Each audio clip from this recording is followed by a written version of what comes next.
Happy Friday. You are listening to the She Heals Radio Show on Awesome Guy Radio. I am your host, Whitney J. It is Friday, February 21st, 2020. Thank you so much for tuning in. If you are tuning in on the Awesome God Radio app, thank you so much. It's an honor that you are with us this Friday. If you have not downloaded the free Awesome God Radio app, you need to. Great music, great shows. I'm telling you, worship, a word, everything that you need is there. If you are tuning in on awesomegodradio.com, thank you so much. If you have not already, go to awesomegodradio.com. I'm telling you, it's an amazing place. You can subscribe to actually watch our shows. And of course, last but certainly not least, if you are tuning in on Facebook Live, thank you so much. Hit the like button, leave us a comment, and share it to your page. I pray that you had an awesome week. I pray that you had an awesome Valentine's Day. We were off last Friday doing a little rest and self-care. And I'm full. I am so full. And I'm excited, y'all. I can't even contain myself. It's been quite a day. I'll get into that in a little bit. But I am super excited for the show tonight. We have an amazing man of God. We have an amazing topic that is coming on. And I am just beside myself. But let's hop into the She Heals Inspiration segment. So listen, y'all. Valentine's Day was last week, right? And it's so interesting because people have such a strong opinion one way or the other about Valentine's Day. You have the people that love it and they go all out and they enjoy it and they post their flowers and their chocolates and whatever special gifts or activities that they did.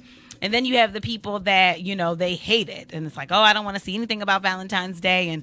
Or, a Valentine's Day should be every day. And so, they find a way to kind of, assert their opinion as well.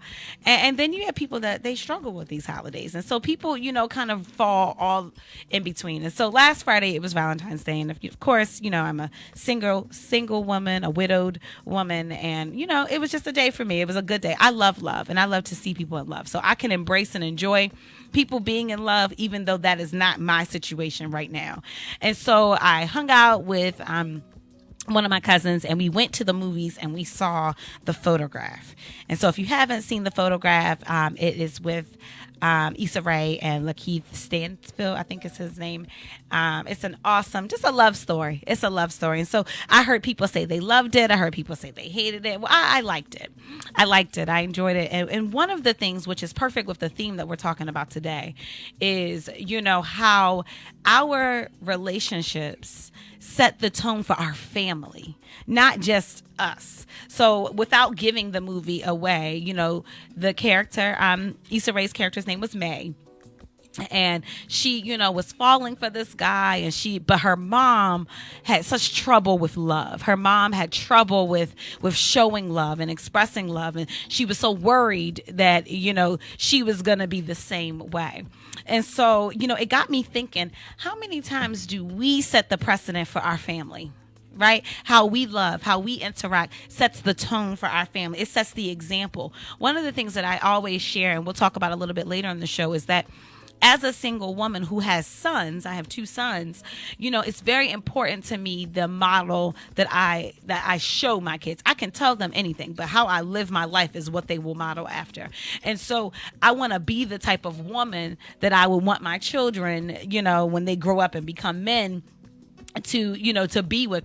There's certain characteristics that I need to exhibit. How they view women and how they treat women will be largely in part based on me and how I carry myself, how I allow myself to be treated. So I'm very mindful of that and making sure that I'm showing them, what a woman of God looks like to the best of my ability, and also making sure I show and pour into them how they are to be treated as well, because it does affect them, right? Our relationships affect them. So if you didn't grow up with a healthy sense of love or a healthy marriage around you, you may not know what that looks like. So how are you going to build something that you've never experienced? Well, it actually is possible when you are connected to God and when you do the work. And there are some tangible principles that we're going to be talking about later on in the show about how to cover each other, about having a godly marriage, a healthy relationship. And even if you are single, this information is still good because you want to be prepared for when God does send you that person, that you are ready for them. And if you have children, you want to make sure we're modeling that for them.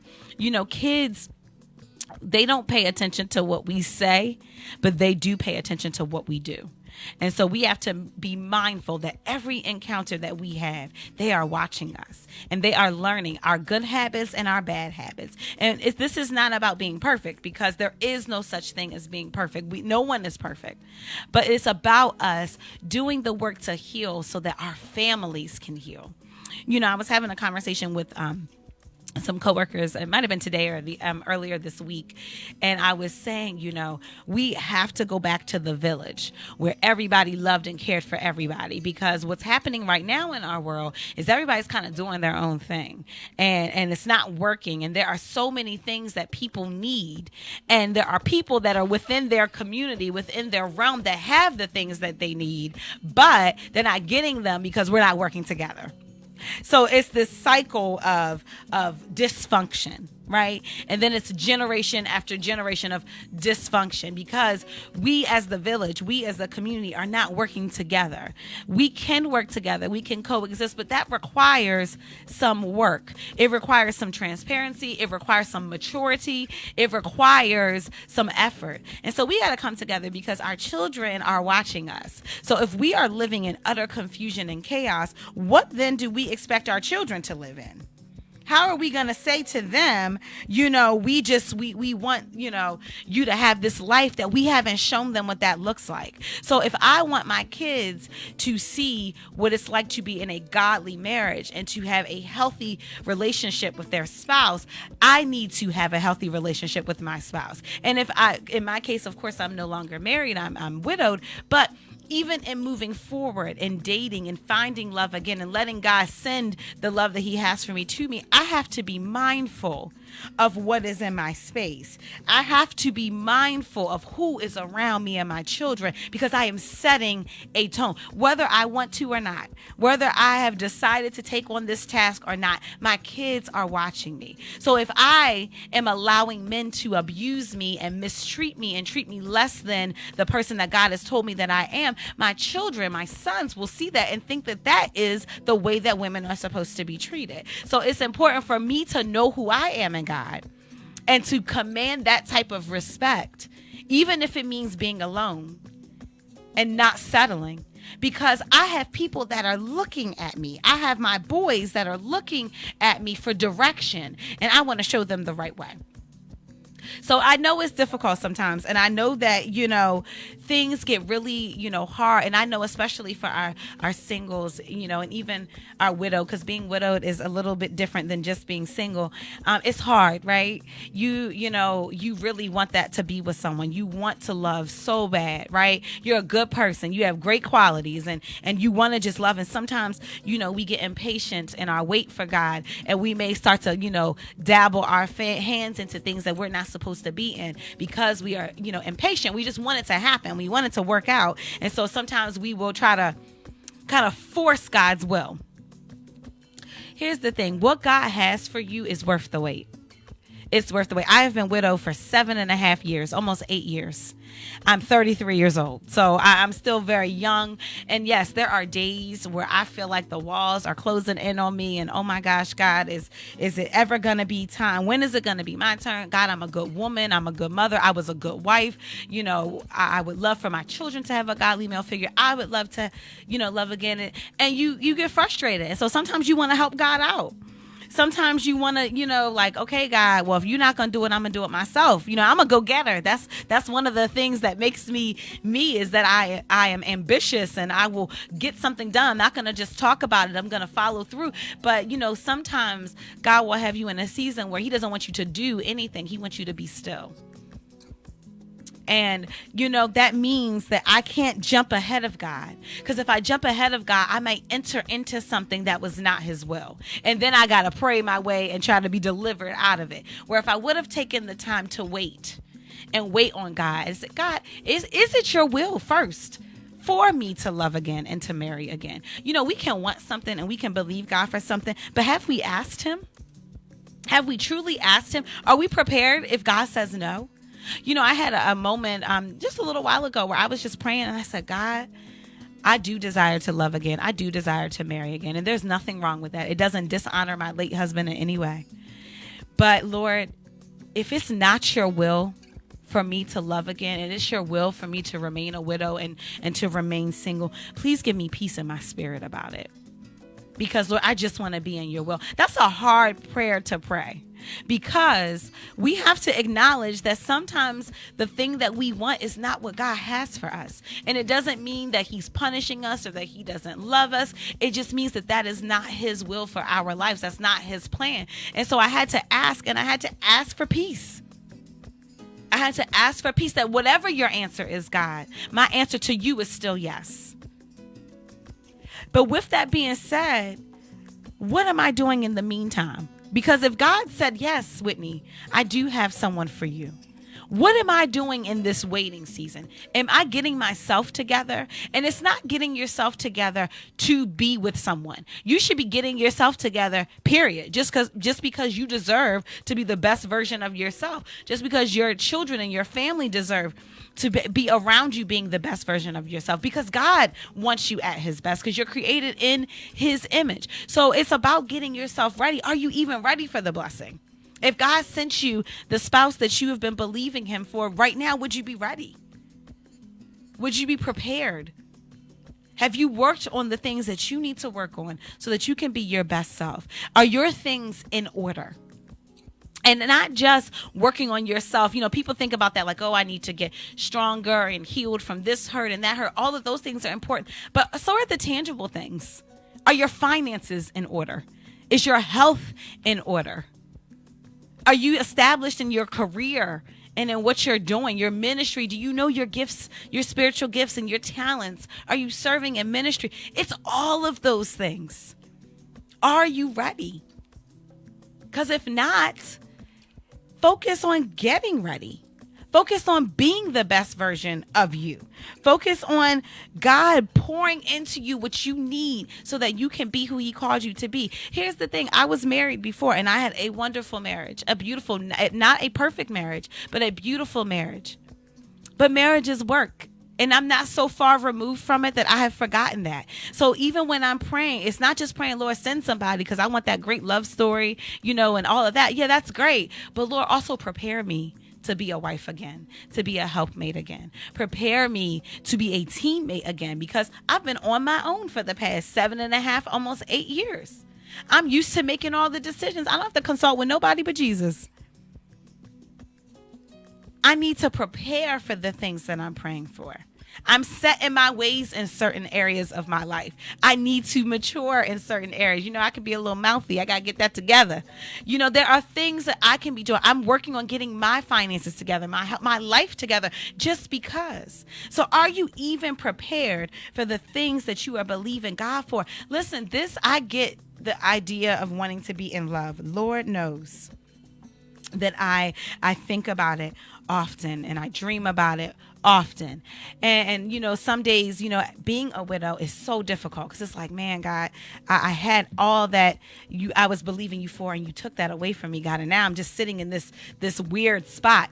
But I'd rather be in this weird spot where it's uncomfortable than being in a situation that God did not ordain, than being in something that could damage me, that could damage my children, that could damage generations to come, because I'm connected to the wrong person or to the wrong situation. So for my singles that are on the line with me, whether you are single, period, never been married, single again, widow, divorced, whatever your situation is, I know how the loneliness gets. I know that sometimes waiting on God seems like you're waiting forever, and it seems hopeless at times. But I just want to encourage you to wait on God and be of good courage. It is not worth your destiny. It is not worth your faith. It is not worth your life to be connected to the wrong person just to be connected to somebody. So even though, again, I'm 7.5 years widow, 33 years old, and there are many days that I'm like, you know what? I'm going to just go ahead and sign up to, I don't know, christianmingle.com or whatever, because I just want to date. I want to love again. There's something inside of me that says, Whitney, be still. Just wait. Work on yourself right now. Work on being the best mother you can be, being the best woman that you can be. What God has for me will not miss me. It will come at the appointed time. Do you have enough faith in God to wait? and to wait well, because waiting is half the battle. The condition in which you wait matters as well. So if you are waiting on God to give you a spouse, but you can't be happy for other people that are in love and can't be prayerful and praying for other people to win, that's a problem. If you're never going to be satisfied until you get what you want, and so you're got a stank attitude all the time, that's a problem. How you wait is just as important as the waiting itself. So can you wait with expectation, believing that God will do what he said he would do? Can you wait with peace and patience, knowing that God does not delay? Everything that he has will come at the appointed time that it's supposed to. Can you wait and work on yourself while you're waiting? Don't focus on the waiting. Focus on you. You know, it's like trying to watch like a tea kettle boil. It's going to take forever if you're standing there and looking at it. But the moment you start doing other things, start preparing the rest of your meal, you will look up and at the right time, the kettle will go off on itself. It's the same with God. If you're believing him for a spouse, for whatever, you got to wait, but you have to wait well. You got to be mindful that you have to know your triggers. You have to know how to combat the enemy, because he's going to come for you. So I already know that I'm triggered around Valentine's Day and around April, because that's when I got married. So those are the times that I am extra sensitive. I'm fasting and praying. I'm right next to God. God, please remove every distraction. Any person that is coming into my space in this season during this vulnerable time that means me no good, God, remove them. Give me supernatural discernment. You know, Lord, I die to my flesh every day so that I don't allow the loneliness and an emotion to move me into something that is not your will. You got to know yourself well enough to know your triggers, to know when you're having those weak moments. You got to have some accountability partners, people that are willing to pour into your life and say, no. We're not going back there. That's not what God said. Focus on what God said. Move forward. I have some friends that I can call and say, listen, I'm really struggling right now. I'm feeling lonely. I'm feeling hopeless. And they can pour into me. Whitney, you are more than enough by yourself, because you are created in God's image. You don't need someone to complete you. You are already complete. However, if that is what God has for you, he will not delay, and he will not hold that from you. He will get you exactly what you need at the appointed time. You do not have to worry. Don't you go out there and be dating Joe Schmo and whomever else when that's not what God said. Don't do that. You got to wait. And you got to wait well. So I'm saying this to you as an encouragement to you, that I know that waiting is hard. I know that it can be frustrating at times, but you cannot step outside of the will of God. It's nothing worse than stepping outside of God's will and you're in a worse situation than you were in before. I was in a marriage that was healthy, a marriage that honored God. I honored God in my marriage. And because of that, we were blessed. If that was what God gave me then, why would he give me anything less than that now? So what that means is, even though waiting can be frustrating, I'm just going to have to do it. But while I'm waiting, I'm not focused on the waiting. I'm not waking up every day and saying, okay, God, is this the day you're going to answer my prayer? No, I'm focused on, God, who do you need Whitney to be? What mess do I need to clean up? Because everything that is around you when you are dating and courting and when things are good, it is magnified when you get married. My late husband used to have this saying. He used to say, marriage and love is not about if the good outweighs the bad. It's, can you handle the bad long term? So you guys can have a whole lot of good stuff, but if the things that are bad in your marriage are things that you cannot handle and you are not equipped with, you're going to have a problem. So would you rather be connected to someone that isn't honoring God and in a life that God did not plan for you? Or are you okay with waiting an inconsiderable amount of time to get what God has for you better than what you can ask or imagine? That's the question you have to answer. And again, like I was sharing before, it's not just about you. It's about the people that are connected to you, the people that are watching you. They need to see that as well. So like I said, I can't just be dating and here, there, and everywhere, because I have 2 sons that are watching me. And it matters to me that the way that they view and treat women will be largely in part due to how I conduct myself and how I allow myself to be treated. There is a responsibility that comes in our walk as Christians and as parents and in every other role that we're in. And so in order for me to be responsible so that I'm raising my boys to become healthy men with a healthy view of how women are to be treated and a healthy view of relationships and what they should look like, I have to model the behavior. So it's not I'm going to say one thing and live the other, because they will model what I do, not what I say. So this is so much bigger than just you and I, and just wanting to go on dates and wanting the cute, selfies and all of those things and the beautiful wet. It's so much more than that. You want a life partner. You want a partner that you can hit the highest of highs and the lowest of lows with. Listen, my husband was dying, literally dying, and the love never left our marriage. He was dying, and we still honored each other.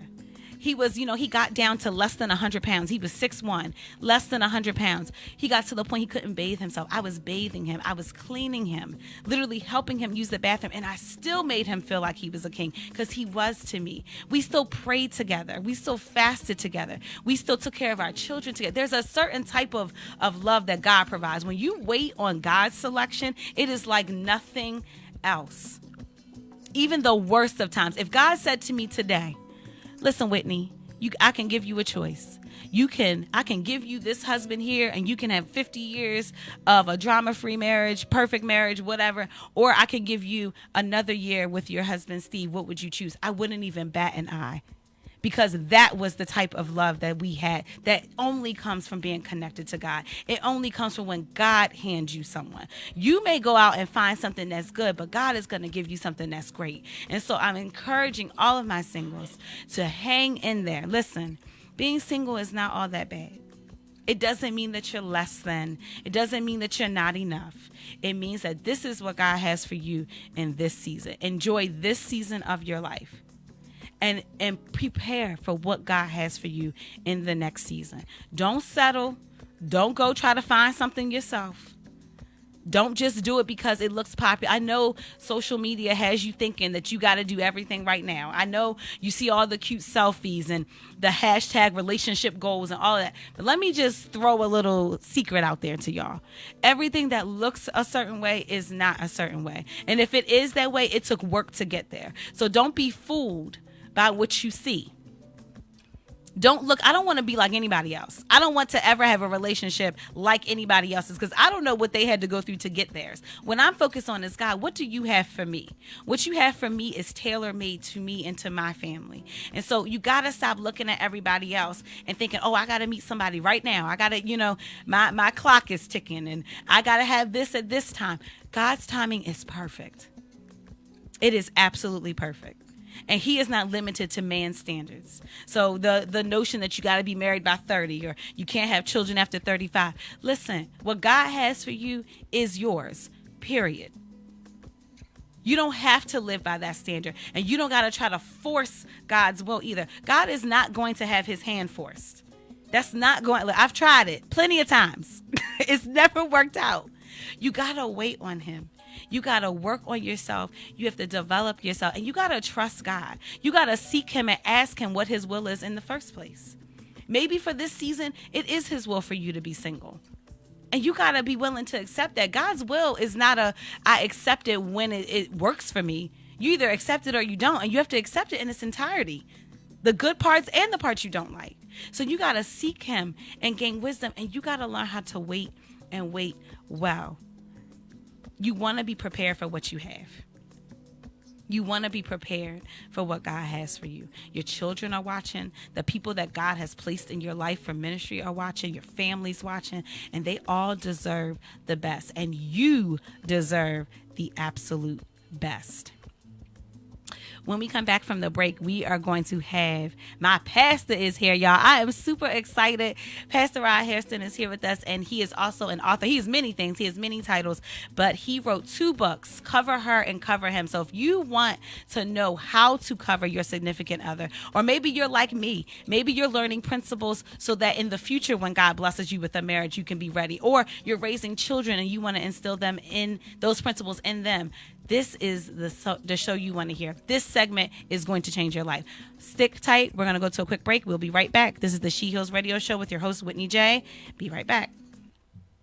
We are 24/7 Awesome God Radio. Ladies and gentlemen, let's get ready to get your praise on. It's time for the Blessed in the City Drive Home Mix with your favorite mixologists, DJ Soul, DJ Craig, DJ Lamont, and DJ L Styles on Awesome God Radio. Don't you know that I can make it?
I say, yes, ma'am, is everything okay? She said, come over here, I got something to say. You shouldn't be on TV acting that way. I said, whoa, you'd rather I be fake. Want me to act like I don't make mistakes. Sorry, ma'am, I ain't cut that way. I gotta keep it 100 all day.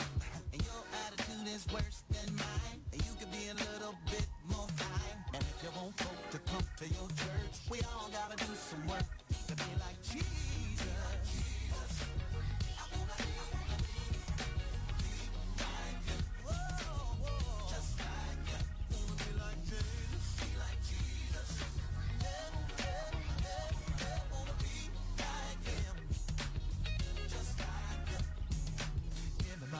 Like there he is. They wanna remind you of what you did. Don't know why some people just won't forget, and some folks just won't let you live. Oh, how quick they forget what they did. Don't even remember who they did it with. Shh, but that ain't none of my biz. Let me put it just like this. I wanna be like Jesus. Be like Jesus.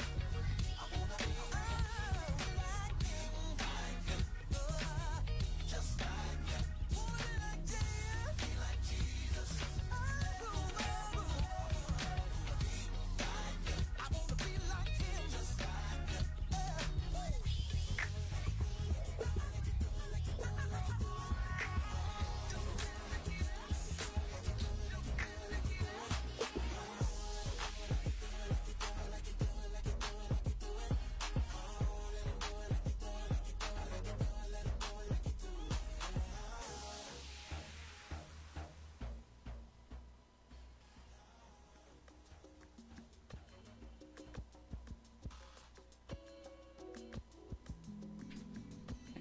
Welcome back. You are listening to the She Heals Radio Show on Awesome God Radio.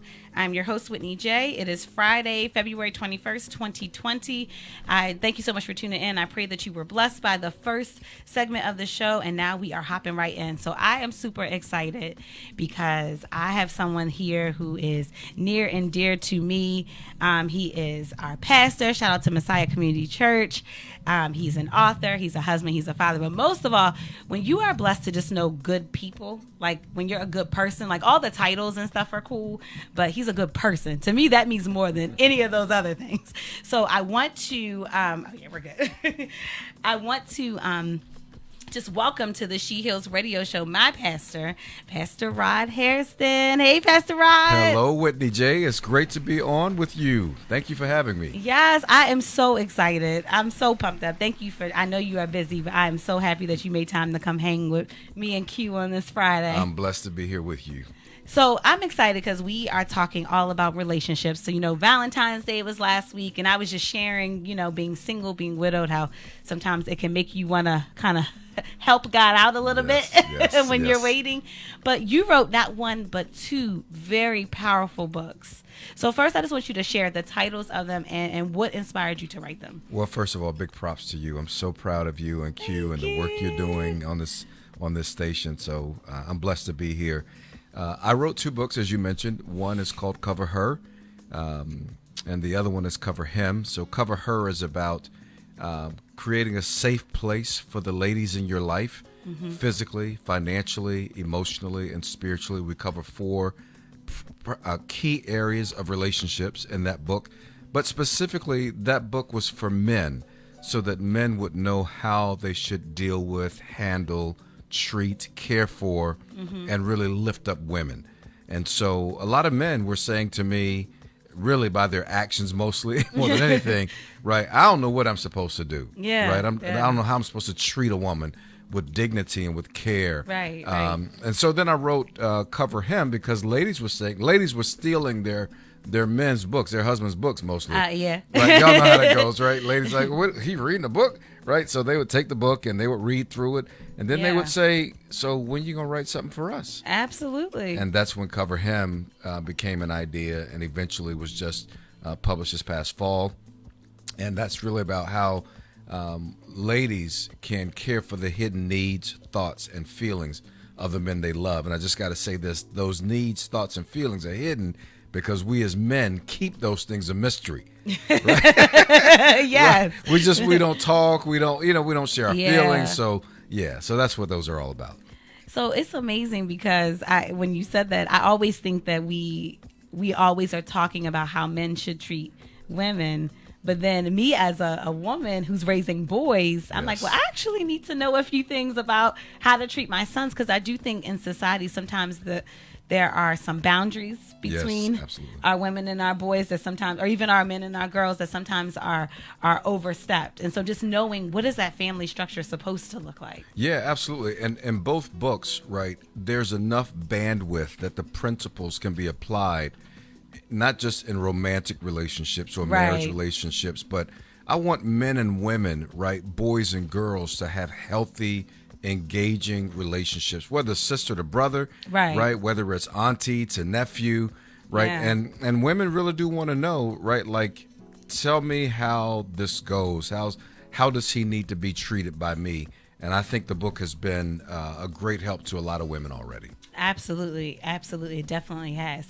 And so talk to me just a little bit about what some of those principles look like. So what are some things we should be looking at as a woman, as a single woman? What should I be looking for, how I should be treated as far as it relates to men? So how you should be treated? How I should be treated. So from Cover Her? Yes. Okay, well, one thing is I talk about active and passive covering, right? So if you're in a romantic relationship or if you're in a marriage relationship, it's a man's job to position himself in his relationship with you to say, you are safe with me.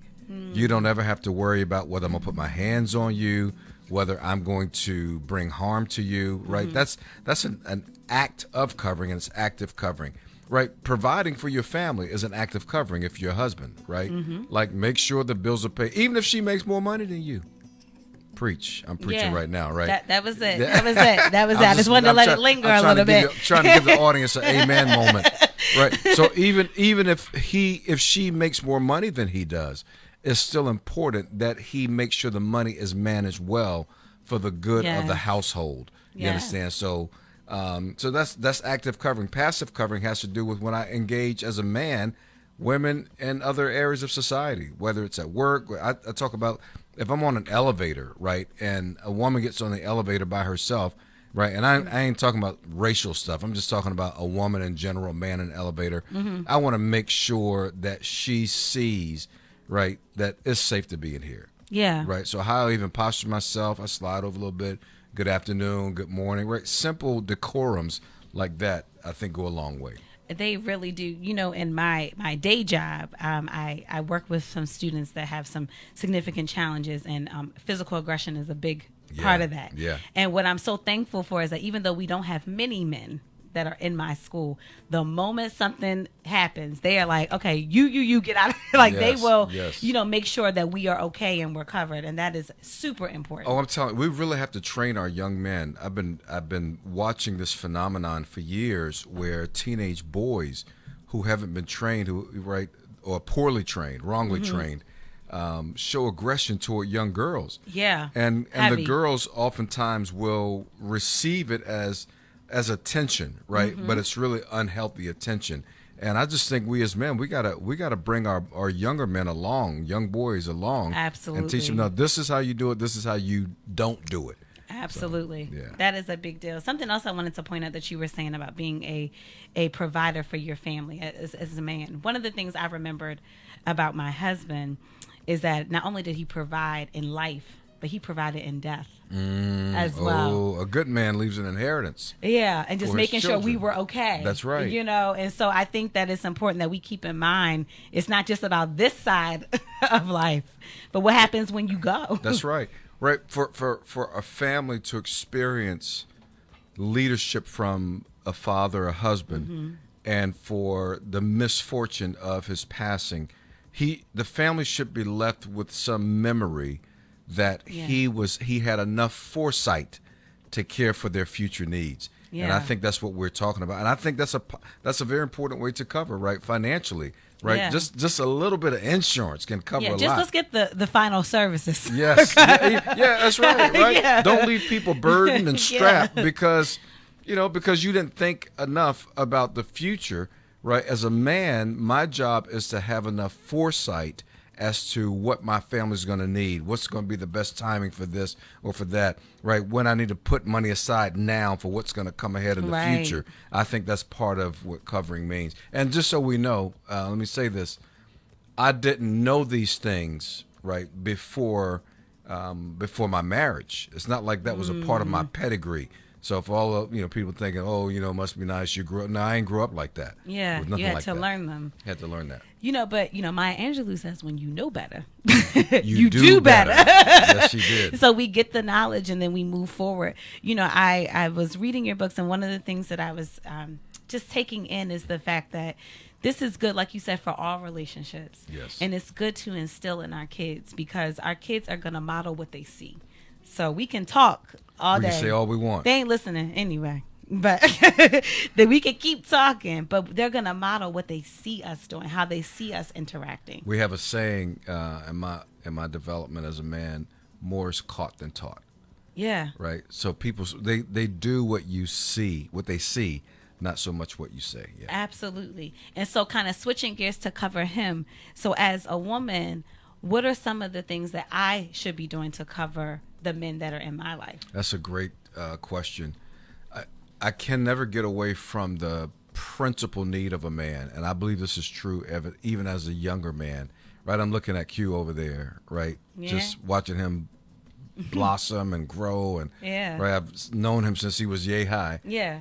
But you do a great job of respecting him, right? Yeah. Even though you're his mom, you have a respect for him as a male figure, right? And I think that's important. All my 14 years in the NFL, one of the great failures I saw in male-female relationships was moms who manipulated their sons so that they could keep their hand in the pot financially, Yeah. right? Like, you owe me everything, build me a house, buy me a car. I'm like, he's making more money than he's ever going to make, but he's not making as much money as you think. Yeah. Right. And then when a wife enters the picture, she still wants to be number one. I'm like, nah, that's not how it's supposed to work. Yeah.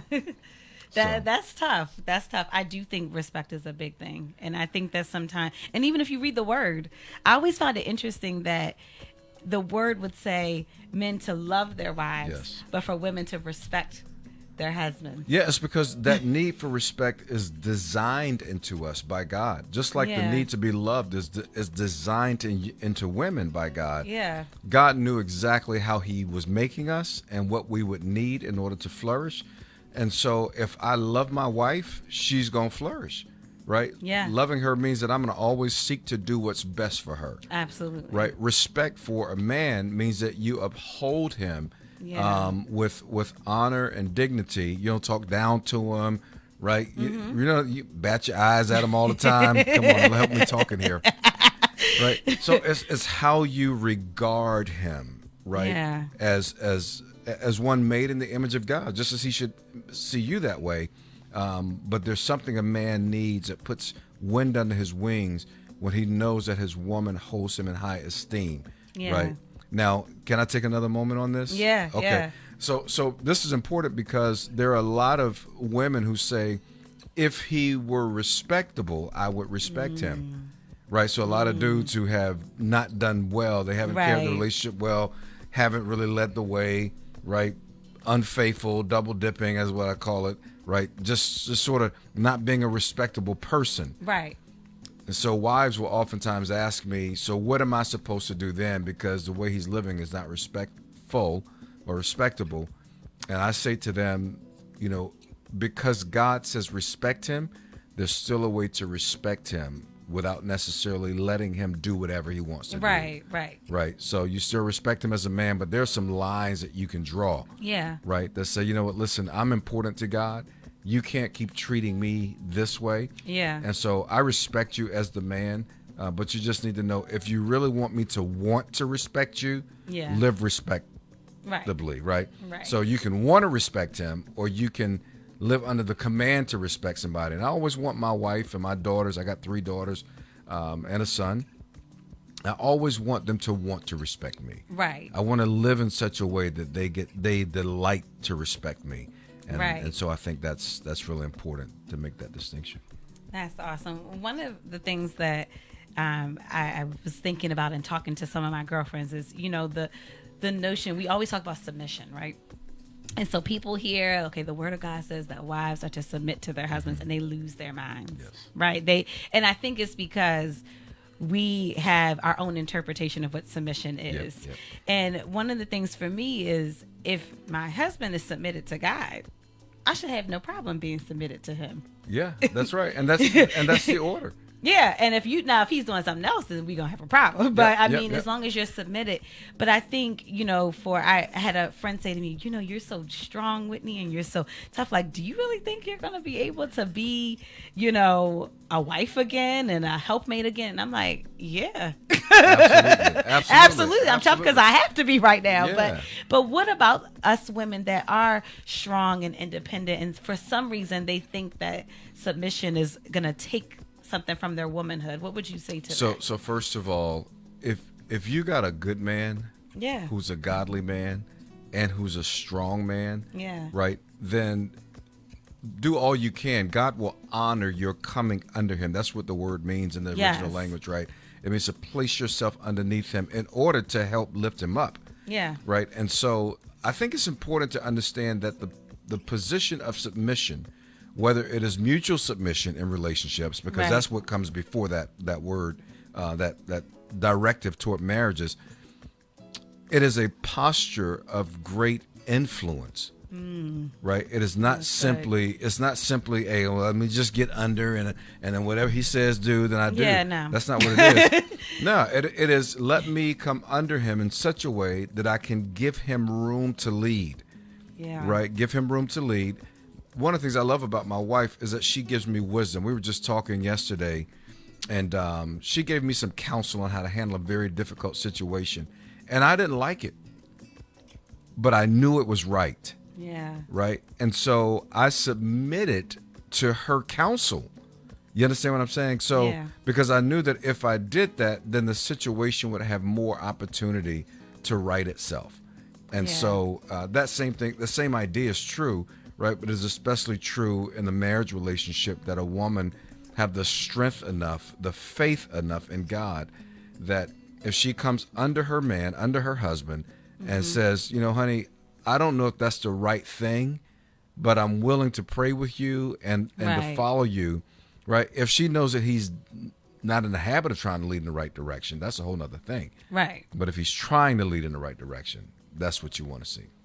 That is awesome. And, as, many of us are not blessed with having that model. Yeah, And so a lot yeah. of people will say, okay, this is great and this sounds great, but this is not what I've ever seen. What do you say to that? How can we, even if that hasn't been the relationships we've experienced in our lives, how can we get to a place where we can create a new narrative in our family? That's really, I'm so glad you mentioned that. That's really the key, right? Creating a new narrative. Most of us haven't seen it, Yeah. right? The divorce rate in America, right? The fallout in the family Yeah. is so significant that most people have not seen healthy marriages modeled. So, Yeah. but what that does not mean is that the word doesn't work. Right. Right. So, Yeah. and I think we have to keep coming back to the scriptures, right? I tell people, work the word because the word works, Yeah. right? But you can't work the word if you don't, No. if you don't work the word. Yeah, you got to Right? know it You and gotta- work it. You got to know it and you got to apply it, right? Because it works wonders in our lives, right? I'm a living witness. My wife and I both were products of divorced homes, right? I didn't meet my father till I was 24 years old, Wow. right? One support check, one what do you call it? I forget. Child Support yeah. check, right? I saw that check, $25, only one I ever saw, Oh, wow. right? So I never saw it modeled until much later in life, but the people I saw modeling it were people who were in the Word. And when I saw it, I said, that's what I want. That's what I've always wanted. Even as a little Yeah. boy, I knew there was something more to have. So I just encourage people, right? Don't give up on the notion because you haven't seen it. Ask God to give you some models and then begin to search the scriptures. He will turn generations around Absolutely. if we will yield to his principles in the scriptures. And that's why I wrote these books again, right? Because I want to help people begin to see what's possible, Absolutely. right? Not just what is or has Yeah, been. and I think it's important to change the narrative. So even if this is what our families have looked like, Yes. we need to have those open conversations even within our families. I know in my family we have what's called round table, and I don't even know how this started. We'll get together, we'll eat, we'll play cards. Every generation, there might be people in their 80s there, down to people in their 20s. Wow. And we talk about life, and it's men and women. Wow. And we just talk about life. But lately, we've been really kind of opening up. So it's been a little thick at the table because things have been happening in our families. And we're like, okay, so we need to have an honest conversation about how are we going to change the narrative in our family. Yeah. And it's powerful because everybody has a voice, but we're talking. You don't heal from the things that you don't reveal, That's right? right, that's so if right. we can't have an honest dialogue about there is an issue of this type of behavior, Yes, how are yes. we going to get better? So I think it's important for us as the family to model that and set that tone and just say, listen, we gotta do better. That's right. And I love what you're saying, right? That's such a powerful dynamic. Oh, it's great. Right, It's that's great. That's So a much powerful wisdom. tradition to establish Yeah. as a family, and there's something powerful about the table, right? Yeah. Red table talk. We're sitting here at a table, Yeah, right? it's something about the table. sitting around the table with some food and enjoying relationship. Yeah. It's so key. But that whole idea of giving people a place or space. You said something very important, which was nothing. It won't heal if it's not revealed. Yeah, we gotta say it. We gotta say it. There are too many family secrets, Yes. right? That's it. That right there. keep families from healing, right? Yep. But after things are revealed, in order for them to heal, there's got to be some forgiveness, Yeah. right? But there's got to be some ownership of some things as well. Yeah. And then you don't realize, that your trigger and it's trauma. Yes. And you don't realize that is what is affecting every relationship that you're in. That's right. And then, so until you get to that place of revealing, and that's the beauty of God, is that he's right there with you. Yes. So you don't have to be Yes. perfect for him. You can cry out. Listen, I've had many temper tantrums That's with right. me and Jesus. That's right. And he can handle me in all That's of my right. mess. But you have to get to that place to say, this hurt me. This hurt. That's right. And that's it. Yeah, this hurt me. I don't know where you were. I don't know why you allowed Yeah. this. I remind people, he can handle your pain. He can handle your Yes. anger, right? He can handle your disappointment, Yes. right? And so bring it to him, because that will be the place where he will begin to draw you close to his side. Absolutely. He wants to show you his love. He wants to show you the power of his presence, Yes. right? And the power that he has to heal you. That begins with being candid with God and being open with God. And sometimes it's not just one moment or one instance. Oh, no, yeah. Sometimes it's many instances. Yeah. And then you begin to see the love of God peer through into your darkness. Absolutely. So listen, if you are listening to us, I just want to encourage you that all hope is not lost. That's right. That's right. That's right. All hope is not That's lost. right. Cry out to God, whether you are in a marriage that maybe you guys are having some challenges. God can change. He can heal. He can That's right. restore. He can That's transform. right. He's not limited. I think a lot of times we put him in this box of what he's able to do, but he has no limits. But he loves us so much that he likes when we come to him. That's right. He's not going to force his hand. Unless, he really has. Sometimes with me, he has to. But it's okay. It's okay. He would gently force it. He's like, okay, here we go with it. But one of the things that I just remember in my marriage specifically is it is something about when you are connected to God and when you are submitted to God. And so, oftentimes people, we'll talk about relationships and it's like the girl is this amazing girl and the guy has to get himself together to get to him. So mine was the complete opposite. I was the problem, y'all. I was young and new to Christ. Again, I've been going to church my whole life, but finally actually started being in relationship with God. Wow. A single mom, and here comes this young preacher, and I will never forget our first date. He literally said to me, "This is who I am." He was like, "I don't date for fun. I date with the intent to marry. I've been celibate for 4.5 years." I didn't even know what the word celibate meant, y'all. I was like, "What that mean?" Oh, what? Quincy's like, he was just like, "I'm submitted to God. I don't drink. I don't smoke. I don't do this is how I live my life. Take it or leave it." Now, I appreciated the approach because everything was out in the open, and it gave me, I could make an informed decision, Yes. right? But now, after he's been gone and dating, it's not quite the same. but being sure of who you are. And I had to kind of follow suit. Okay, either I'm gonna get myself together, I'm gonna become celibate today because this is how he's led me. And fortunately he led me to a deeper relationship with God. But so many of us will take whatever comes because that's what came. You don't have to settle. I encourage people, men and women, right? I love what you said, Whitney. Know who you are, but also know what you need. Yeah. Right? Know what you need, right? You need someone who, if we're talking about marriage, potentially, you need someone who's going to complete you. Like, I knew I couldn't handle a woman who ran her mouth all the time. I just couldn't, right? I'm not wired that way, right? Yeah. Right? So I knew that my spouse would have to be someone who was softer. Yeah. Right? And her tone, right? Respect was big for me. Yeah. Right. So I was just like, I know what I need. So if she's loud and boisterous, and I was like, that's not going to work for me. Right. Yeah. I needed someone who was tender, which describes my wife. You know my wife. Yes. Right? Shout out to First Lady Sherry. She's amazing. I mean, so you got to know what you need, and you have to draw the line at standards that honor God. Absolutely. Right. Because the biggest deception that happens is, see, when you meet somebody, you always meet their strengths and their assets. Right. Right. When you jump in with them, right, into marriage, right, Yeah. then you discover their weaknesses.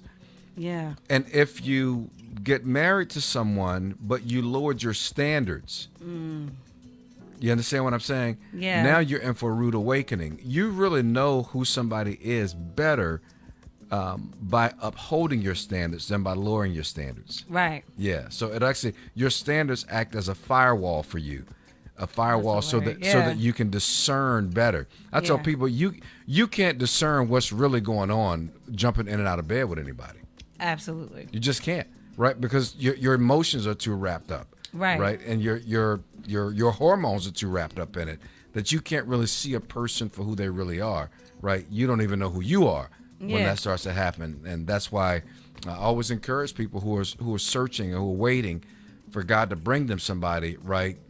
Do it God's way. Have a standard. Keep that standard high. Absolutely. And even just to add to that, when you are meeting people, pray first. And when God says no, cut cut it then. And I know it's hard. I know for me, I mean, there were like years I hadn't gone on one date, and I'm like, Lord, I mean, what's wrong with me? I think I'm nice. I think I'm pretty. And he's just like, I'm keeping you hidden. You're good. You're good. You know, what I have for you will come when it's ready. That's right. But just not even getting, because the enemy is who he Sly. is. He's who he is, and he does what he does, and he will make it look so good. Yep. And it's not good for you. And so just knowing who you are and being willing to wait and waiting well is so important. You know, a lot of times I know we get impatient. I know society tells you that you should have everything right now. And if you don't have it, you can get it with this app or this thing. But what God has for you is worth the wait. I tell people, Whitney, space and time are two of God's foundational creations. Yes. I want you to think about space and time. God created space and he created time. We need those two things even in relationships. Yes. Right? You can't really know somebody if there's no space and no time. That is so true. You got to... Right? People fall in love. Oh, I'm in love. I'm like, ain't been no time. Yeah. And usually ain't been much space. It's been too close too soon. Right. Right? And so give it some space. Give it some time, so that you can discern. God speaks into those dimensions of space and time. And if you violate those principles, you will miss the voice of God. Absolutely. And that can cost you your life. Yeah. It can cost you your peace, your destiny, and all kinds of things. So it's very important that you adhere to God's will at all times. We are wrapping up, Pastor Rod. Time is moving so my fast. goodness. I told you it goes by real What happened? quick. So really quick, listen, cover her, cover him. You need both books. Let me tell you why. You need both books so that you know how you are to be treated, and so that you know how to treat the people that are in your life. So it's really not, it's going to be a disservice to buy one. You might as well get both. You got to have them both. You got to have both. Read them with your significant other. That's right. You know, and enjoy that conversation. Read them with your kids, you know, at an appropriate age. I have a son that's getting ready to go to high school, so we're going to have all the talks. I know he's sick of having conversations with me, but oh, wow. I'm trying to keep him safe out here, you know. And what a blessing for him to be on this station with you. Yes. He's like, Ma. Okay. But, you know, have those conversations. Listen, we got to take our families back. Like, I know it sounds cliche or whatever, but our village is dying. You know, the proverb says that it takes a village to raise a child. Our children are failing because the village is failing. Yeah. We have to take it back. It's not a blame them and this. We got to step in. Take it back. This is a good start. Just with the relationships in your life. Get started. Tell us where we can get your books, Pastor Rod. You can get both Cover Her and Cover Him on Amazon. Hey. So they're there, hardback and trade paperback. And check out my website, right? I love to come and speak at your church or whatever. Yes. So rodhairston.com, and I'm on social media at that same handle, Rod Hairston, at Rod Hairston. So yeah, so we will put those in the comments. We'll put links to the book and Pastor Rod's website so you can listen. He be tearing it up in Messiah every Sunday. I be leaving like, listen, did he talk to me this week? The conviction is real, but the growth is real too. When I look at where I was when I started, and I mean, I came, it wasn't even a womb yet. I came 2 months after my husband died, and I was a hot mess. She Heals Radio is so perfect for you, Whitney. We have watched you heal in community at Messiah Community Church. Yes, the ugly work, the real work. And I'm just so thankful to you and to First Lady, and for just being that model, even just looking from afar of just, okay, you know what, God, being alone right now kind of sucks. I ain't gonna lie. But it's worth my peace. It's worth what you're doing. And I know that at the appointed time, what you have for me will be there. But knowing that there's a standard. Yes. And I don't have to compromise it. You don't have to.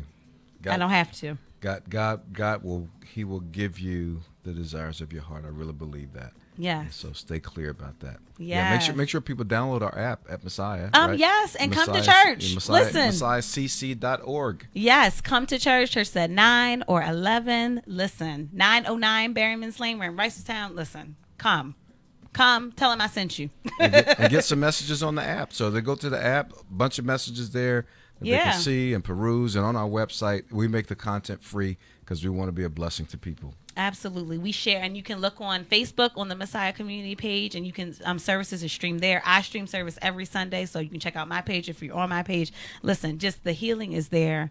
What you need is in the Word of God. It is connected to God, and my prayer is that you get it. I want to thank Pastor Rod for being on the show today. Shout out to producer Q. Thank you for covering us every week. And I just want to thank all my listeners. I pray that you guys have a blessed weekend. And in closing, she thinks, she feels, she cries, she prays, she fasts, she trusts, she overcomes, and ultimately she heals. This is the She Heals Radio Show with your host, Whitney J. I will see you back here next Friday. Take care. God bless.